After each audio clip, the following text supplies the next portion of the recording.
Il a incarné le retour de la droite, une rupture, un pouvoir au style personnel et clivant, mais derrière les solos médiatiques, une ombre restant en nez, celle du soupçon permanent. Nicolas Sarkozy, enfant d'immigrés hongrois, débute sa carrière très jeune en politique. Maire de Neuilly, puis ministre, il gravit un à un les échelons du pouvoir. Son énergie, sa ténacité et son sens du contact séduisent une partie des Français.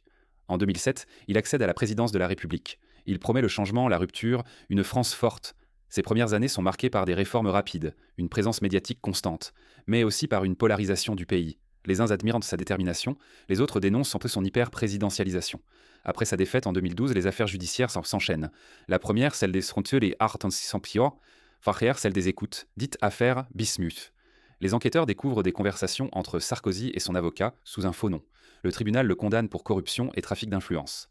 Peine aménagée, bracelet électronique. Sarkozy fait appel puis se pourvoit en cassation. Puis vient l'affaire Big Malion. Elle concerne la campagne présidentielle de 2012, dont les dépenses auraient largement dépassé le plafond autorisé. Des fausses factures auraient été utilisées pour dissimuler le montant réel. Sarkozy est reconnu coupable de financement illégal de campagne. Encore une fois, il conteste, mais la justice le condamne à une peine de prison avec aménagement.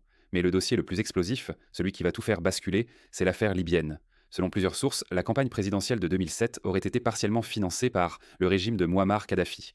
Des documents, des transferts d'argent, des témoins, l'enquête s'étend sur plus d'une décennie. En 2025, le procès s'ouvre enfin. Nicolas Sarkozy nie fermement toute implication. Ses avocats parlent d'un acharnement judiciaire et d'une vengeance politique.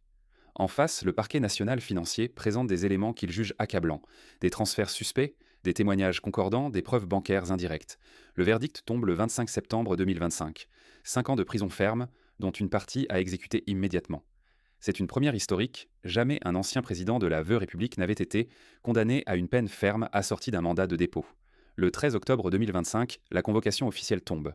La date de son incarcération n'est pas rendue publique, mais elle provoque un séisme politique. Ses soutiens dénoncent une humiliation, ses opposants parlent de l'étang d'un triomphe de la justice.